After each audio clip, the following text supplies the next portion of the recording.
Welcome to the channel. Welcome welcome welcome. तो क्या हाल है जी? मौज मस्ती काट रहे हो कहीं? मौज मस्ती होती रहनी चाहिए, क्योंकि आज मौज मस्ती के साथ ही हम पढ़ने वाले हैं एक और नया चैप्टर जिसका नाम है द सेल्फिश जायंट। पढ़ेंगे कुछ नहीं भाई, चिल मार के कहानी सुनेंगे और कुछ भी नया है। ठीक है? वाह, राइमिंग हो गई, क्या बात है। चलो भाई, मस्त कहानी है, आराम से सुनेंगे। और ये याद रखना कि लिखी किसने है, बहुत ही इंपॉर्टेंट राइटर है भाई। पहले राइटर का नाम देख लो, क्योंकि वो पता होना चाहिए। जब भी आप कोई चैप्टर पढ़ो ना भाई, इंग्लिश का मतलब ये आपको पता होना चाहिए आप किसकी राइटिंग पढ़ रहे हो। इट इज़ ऑस्कर वाइल्ड, बहुत ही फेमस ऑथर हैं, बहुत अच्छी ब्यूटीफुल पोएम्स एंड इवन कहानियाँ ये लिखते हैं। ठीक है, तो आज की कहानी है किसकी? एक जायंट की, एक सेल्फिश जायंट, बड़ा सेल्फिश आदमी था। उसके पास एक बहुत ही सुंदर सा ब्यूटीफुल गार्डन था जिसमें बच्चों को खेलना बहुत पसंद था, बट वो जायंट बड़ा सेल्फिश था। अब कहानी में देखेंगे कैसे। हर afternoon, every afternoon as they were coming from school, जब बच्चे, देखो मैं डायरेक्ट, इंग्लिश तो तुम पढ़ते रहना, मैं तुम्हें सीधे हिंदी में कहानी की तरह सुनाता जाता हूँ, है ना। वो बच्चे जैसे स्कूल से आते थे, उन्हें बड़ा अच्छा लगता था उस जायंट के गार्डन में खेलना। वो बड़ा लवली सा सॉफ्ट ग्रीन ग्रास वाला गार्डन था। यहाँ पे और वहाँ पे हर जगह ग्रास ही ग्रास, ब्यूटीफुल फ्लावर्स, ऐसा लगता था जैसे स्टार्स। और 12 पीच के ट्रीज थे, जैसे 12 पीच ट्रीज, जो स्प्रिंग टाइम में सुंदर delicate blossom, pink and pearl, वो इतने सुंदर हो जाते थे पिंक कलर के। और ऑटम आते ही वहाँ पे बड़े सुंदर सुंदर फ्रूट्स और टेस्टी फ्रूट्स लगते थे। चिड़ियों को बड़ा अच्छा लगता था उन ट्रीज पे बैठ के गाने गाना और वो बच्चों के साथ खेलना। और बच्चे वहाँ खेलते ही रहते थे, इतना अच्छा गाते थे कि वो बच्चे कभी कभी रुक जाते थे सिर्फ सुनने के लिए। और क्या बोलते थे? How happy we are here, हम यहाँ कितने खुश हैं, सब आपस में बच्चे बोलते थे। एक दिन जायंट जो था वो वापस आया। कहाँ से आया? वो अपने एक फ्रेंड के विजिट करने गया था। कौन था उसका फ्रेंड? Cornish auger. अब देखो, कॉर्निश ऑगर, कॉर्निश मतलब कॉर्नवॉल, जो कि यूके में एक जगह है, वहाँ पे रहने वाला, उसे कहते हैं कॉर्निश। और ओगर, ओगर यानी कि भाई पहले के टाइम पे कहा जाता था लेजेंड्स, कहानियों में, ओगर एक ऐसा और राक्षस होता है जो क्या खाता है? इंसान खाता है। समझ में आ गया? यानी कि बहुत डरावना, मतलब वो भी एक राक्षस था। और वो वहाँ काफ़ी दिन से, 7 साल से रुका हुआ था। बट जब वो वापस आया और उसने देखा बच्चों को खेलते हुए, तो उसने चिल्लाया, what are you doing here, क्या कर रहे हो यहाँ पे? और he cried in a gruff voice, खतरनाक वॉइस में, and the children ran away, और बच्चे डर के भाग गए इधर से उधर। देखो ये था। तो उसने क्या बोला आते ही? इसने बोला, my own garden is my own garden. भाई देखो, मेरा गार्डन सिर्फ और सिर्फ मेरा गार्डन है, और any one can understand that. और वो क्या बोला? सबको समझ में आ रही है, और मैं किसी को अलाउ नहीं करूंगा यहाँ पे सिवाय मेरे, कोई नहीं रहेगा यहाँ पे। तो उसने क्या करा? उसके आसपास एक बड़ी ऊंची सी दीवार बना दी और एक नोटिस बोर्ड लगा दिया जिसपे लिखा था, ट्रेसपासर्स विल बी प्रोसिक्यूटेड, यानी कि जो अंदर घुसेगा वो मारा जाएगा। अब वो कितना सेल्फिश जायंट था, सोचो। उसने बेचारे बच्चों को, उनसे जगह छीन ली खेलने वाली। और वो बच्चे बेचारे अब कहाँ खेलते? उन्होंने रोड पे खेलने की कोशिश करी, बट रोड इतनी डस्टी, फुल ऑफ पत्थर वत्थर, वो उन्हें बिल्कुल अच्छा नहीं लगा। तो बेचारे इधर से उधर उन्हीं लंबी सी ऊंची दीवारों के आसपास घूमते रहते थे और सोचते रहते थे वो कितना अच्छा टाइम था ना जब हम वहाँ खेलते थे, हम कितने खुश थे। फिर स्प्रिंग आई and all over the country there were little blossom and little birds. Spring आते पूरी कंट्री में हर जगह सुंदरता फैल गई, एक्सेप्ट सिर्फ और सिर्फ उस सेल्फिश जायंट का जो गार्डन था, वहाँ पे अभी भी विंटर थी। क्यों? The birds did not care to sing it as there were no. अब जो बर्ड्स थी भाई, उन्होंने वहाँ गाना उन्हें खुशी नहीं मिली। क्यों? क्योंकि वहाँ पे कोई चिल्ड्रन नहीं थे। And the trees forgot to blossom, और वहाँ के जो ट्रीज थे वो ब्लॉसम, मतलब वो उनमें फूल वूल कुछ लगे ही नहीं। Once a beautiful flower put it heads down out from the grass. एक बार एक सुंदर से फ्लावर ने अपना मुंह उठाया भी, मतलब वो थोड़ा सा उगा, बट जैसे उसने वो नोटिस बोर्ड पढ़ा कि भाई यहाँ पे कोई खेलने नहीं आ सकता, उसको बड़ा बुरा लगा उन बच्चों के लिए जो उसके साथ खेलते थे। उसे इतना बुरा लगा कि वो वापस ज़मीन के अंदर चला गया और वापस सो गया। यानी कि जो एक फ्लावर उगने की कोशिश कर रहा था वो भी नहीं होगा। बस कौन कौन खुश था इस बात से? सिर्फ और सिर्फ 2 लोग। वो कौन थे? एक तो बर्फ़ और एक फ्रॉस्ट। फ्रॉस्ट यानी कि जो जम जाता है। Spring has forgotten this garden, कि जो स्प्रिंग थी वो अब इस गार्डन को भूल चुकी है। They cried, so we will live here all year round. तो जो बर्फ और फ्रॉस्ट थे वो क्या बोले? मज़ा आ गया, अब स्प्रिंग तो आएगी नहीं, अब हम दोनों आराम से यहाँ रहेंगे। The snow covered up the grass with a great white cloak and the frost painted all the tree silver. जो स्नो थी उसने पूरी घास को, पूरे घर को एक वाइट कलर की चद्दर, जिसे कहते हैं बर्फ़ की चद्दर से ढक दिया था। और फ्रॉस्ट जो था उसने सारे ट्रीज को जमा दिया था। उन्होंने फिर क्या करा? नॉर्थ विंड को भी इनवाइट करा। नॉर्थ विंड मतलब यहाँ पे कहा जा रहा है इंसान की तरह, बट एक्चुअल में तो वो विंड है, हवा। उन्होंने नॉर्थ हवा, जो बहुत ठंडी हवा होती है ना, उसको भी अपने साथ बुला लिया कि हम तीनों मिलकर आराम से मस्ती काटेंगे इसमें, क्योंकि स्प्रिंग तो आनी नहीं है। अब बेचारा वो कौन था, ही यहाँ पे जायंट था। वो इतना फर में मोटे मोटे कपड़े पहन के बेचारा बैठा रहता था, और कहाँ पे, चिमनी के पास, कि भाई यही एक ढंग की जगह है जहाँ थोड़ा गर्मी आएगी। He said we must hail on a visit, we must ask hail on a visit. तो उसने क्या सोचा कि भाई क्यों ना, हेल, हेल क्या होता है आप देखो, ये बर्फ़ की बात चल रही है, बर्फ़ आपस में बातें कर रही है कि एक तो होता है बर्फ़ का तूफान, उसे कहते हैं हेल, है ना। उन्होंने सोचा क्यों ना उसको भी बुला लिया जाए, जब हम तीन यहाँ पे हैं वो क्या करेगा यार, उसको भी बुला लो, है ना। तो हेल भी जो था वो भी आ गई। एवरी डे 3 घंटे के लिए पूरी छत ऐसी हो जाती थी कि पूछो मत, पूरा गार्डन ऐसा था कि क्या हो रहा है। He was dressed in grey and his breath was like ice, पूरा सब कुछ बर्फ से ढक चुका था। अब वो बेचारा जो जायंट था वो बोला मुझे समझ नहीं आ रहा इस बार स्प्रिंग क्यों इतनी लेट आ रही है। और वो बेचारा विंडो पे बैठा रहा और झांकता रहा, वहाँ ठंडा कितनी, हर तरफ बर्फ बर्फ। वो बोला आई होप जल्दी से मौसम बदले यार, कैसा मौसम हो गया।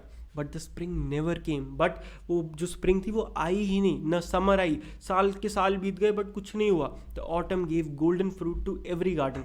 ऑटम में ना हर फ्रूट, मतलब सारे ही जितने गार्डन थे सब में सुंदर सुंदर फ्रूट आए, सिवाय किसके, उस जायंट के गार्डन के। He is too selfish she said, किसने, ऑटम ने बोला कि ये तो बहुत सेल्फिश है, मैं नहीं जाऊंगी इसके गार्डन में। So it was always winter there, तो वहाँ पे हमेशा बर्फ ही रह गई। One morning the giant was lying awake in the bed when he heard some lovely music. एक बार जो जायंट था वो अपने बिस्तर पे ऐसे ही आँख खोल के लेटा था कि तभी उसे एक सुंदर प्यारी सी आवाज़ आई। उसे ऐसा लगा कि इतनी अच्छी आवाज़ तो ज़रूर किंग के जो म्यूजिशियन है वो ही पास से निकल रहे होंगे तभी आ रही है, वरना इतनी अच्छी आवाज़ तो आएगी कहाँ से। बट जब उसने देखा तो क्या थी, एक लिनेट थी। लिनेट किसे कहते हैं, एक छोटी सी सिंगिंग चिड़िया जो बहुत प्यारा सा गाना गाती है, वो उसके एक विंडो के बाहर थी। It was so long since he had heard birds singing. इतना टाइम हो चुका था कि उसने किसी चिड़िया को नहीं सुना था, कि उसे ऐसा लग रहा था इससे सुंदर तो आवाज़ पूरी दुनिया में कोई और नहीं हो सकती। Then the hail stop dancing over his head. और जैसे ही वो चिड़िया उसने सुनी, तुरंत उसने देखा कि उसके ऊपर जो बर्फ़ का तूफान हर समय चलता रहता था वो रुक गया। नॉर्थ विंड जो थी वो रुक गई। And a delicious perfume came to him, और तभी से खुशबू आई, किसकी, ओपन केसमेंट की। I believe the spring has come at last. और उसने क्या सोचा, शायद फाइनली स्प्रिंग वापस आ गई, वो जायंट बोला। और वो अपने बेड से कूद के बाहर आ गया और उसने बाहर देखा। अभी तक वो अंदर ही लेटा था, और जैसे ही उसने बाहर देखा तो उसको एक बहुत ही सुंदर साइट दिखी। उसे क्या दिखा, एक छोटी सी होल हो गया दीवार में, जिसकी मदद से सारे बच्चे अंदर घुस आए हैं। वही बच्चे जो उसके पहले खेलते रहते थे, जो कि एक एक ब्रांच पे चढ़े हुए थे, और हर ट्री पे उससे दिख रहे थे बच्चे ही बच्चे। एंड ट्रीज वो सो ग्लैड, और एक्चुअल में ट्री जो थे वो बहुत ही खुश थे कि वो बच्चे वापस आ गए, वो वापस खिल गए थे, उनमें फूल आ गए थे वापस से, और वो प्यार से उन बच्चों को गले लगा रहे थे।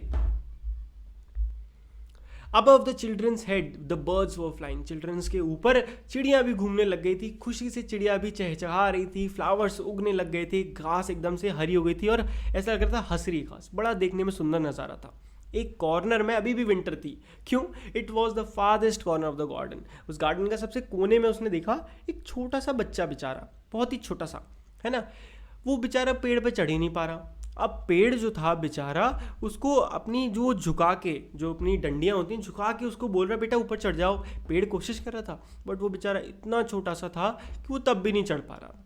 और इसे देख के जो जायंट था उसका जो दिल था वो पिघल गया। उसने सोचा मैं कितना सेल्फिश था, अब मुझे पता है कि क्यों स्प्रिंग नहीं आ रही थी। I will put that poor little boy on the top of the tree and then I will knock down the wall and my garden shall be the children's playground for ever and ever. उसने बोला अभी मैं जाता हूँ, इस बच्चे को ऊपर चढ़ाऊंगा ताकि वो खेल पाए, और इन सारी दीवार को गिरा दूंगा ताकि मेरा ये जो गार्डन है इन बच्चों के लिए हमेशा हमेशा के लिए इनके पास रहे। तो बहुत ही दुखी हो गया था उसने जो करा था। So he crept down stairs and open the front door quite softly. उसने बड़े आराम से फ्रंट डोर खोल दिया और वो उस गार्डन में गया। बट जब चिल्ड्रन ने उसे देखा तो सब एकदम डर के भागने लगे। एंड द गार्डन बिकेम, और एकदम से जैसे बच्चे भागे गार्डन में विंटर आ गई। Only a little boy did not run. सिर्फ एक छोटा सा वो बच्चा था ना, वो नहीं भागा। क्यों? क्योंकि वो तो बेचारा ऑलरेडी बर्फ में खड़ा था। For his eyes was so full of tears that he did not see the giant coming. क्योंकि उसकी आंखें में ऑलरेडी इतने आंसू भर रहे थे कि वो जाइंट को देख ही नहीं पाया था, क्योंकि वो चढ़ नहीं पा रहा था पेड़ पे। And the giant stole up behind him and took him gently in his hand. और जो जाइंट था पीछे से चुपके से उसके पास गया, उसने प्यार से गोदी में उसे उठाया और उसने उसे उस ट्री पे बिठा दिया। And the tree broke at once on to blossom. और जैसे ही वो बच्चे से वो ट्री मिला, एकदम से उसने वो ट्री एकदम से खिल उठा एंड द बर्ड्स केम्स, और उस पर गाने लगे, चिड़ियाँ आ गई. And little boy stretched out his arms and flung them around the giant's neck and kissed him.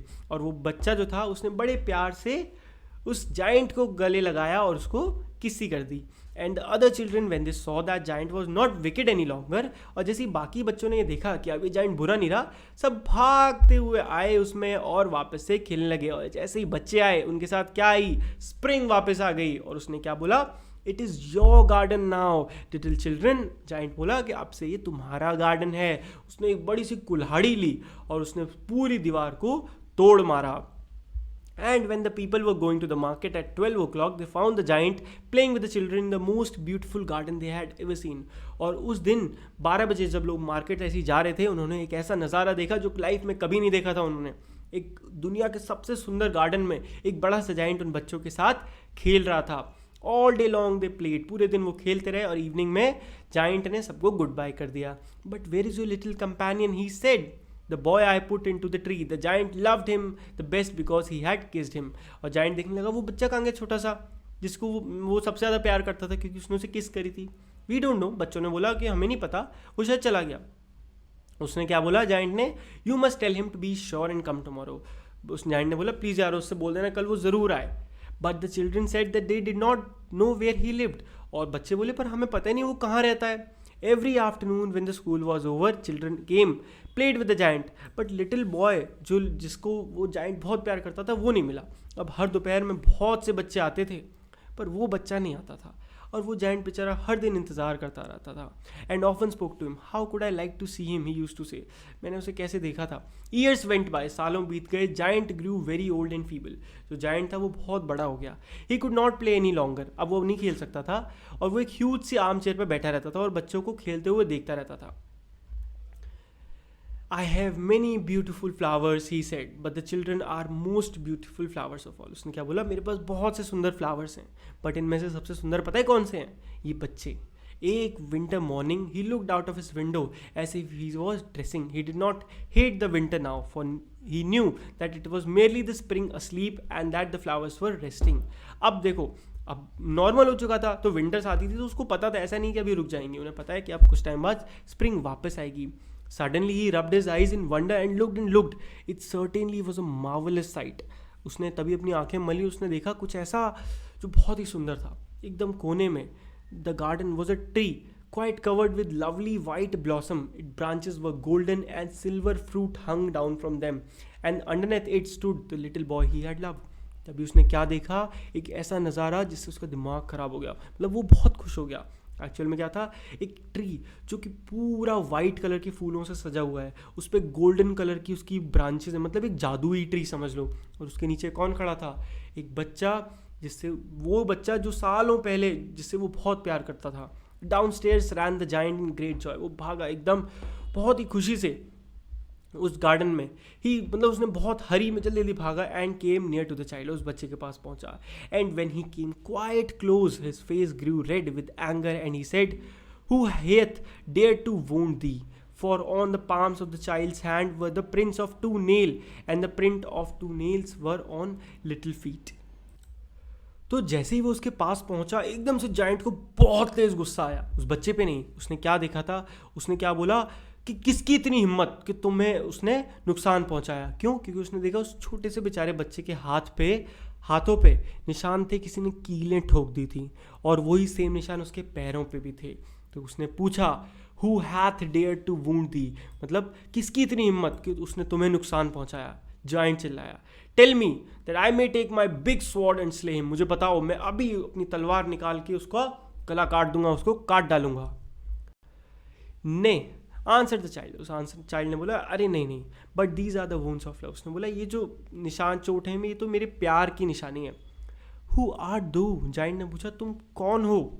And a strange awe fell on him and he knelt before the little child.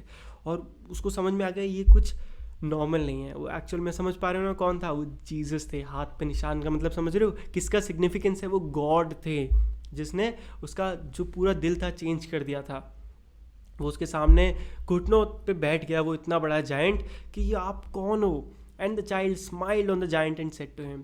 और वो जो child था उसने खूब मुस्कुराया और giant से बोला, तुमने एक बार मुझे अपने गार्डन में खेलने दिया था, बट आज तुम्हें मेरे साथ चलना पड़ेगा मेरे गार्डन में, जो कि क्या है, पैराडाइज यानी कि हेवन। अब तुम्हें मेरे साथ ऊपर जाना होगा भगवान के साथ। And when the children ran in that afternoon, और जब उस दोपहर वो बच्चे आए तो उन्होंने देखा कि जो जायंट था वो डेड था और उस ट्री के नीचे पड़ा था और उसके ऊपर खूब सारे वाइट कलर के फूल गिरे हुए थे। तो देखा, मैंने बोला था ना, ऑस्कर वाइल्ड एक ज़बरदस्त ऑथर है और बहुत ही ब्यूटीफुल मतलब स्टोरीज लिखते हैं। तो ये स्टोरी भी उतनी ही ब्यूटीफुल थी। कमेंट करके ज़रूर बताना कैसी लगी आपको, अच्छे समझ में आई। क्वेश्चन आंसर्स भी बहुत जल्दी मिलेंगे, कमेंट कर दो हैशटैग क्वेश्चन आंसर जल्दी लाओ, तो मैं जल्दी लेके आऊँगा। ठीक है, डोंट वरी, चिल मारो। बाकी अगर वीडियो अच्छी लगी तो वीडियो को लाइक कर देना, चैनल को सब्सक्राइब जिसने नहीं करा यार, क्या कर रहे हो अभी तक, फटाक सब्सक्राइब मारो। चलो जी, मिलते हैं नेक्स्ट वीडियो में, good bye, take care and मौज मस्ती करते रहिए।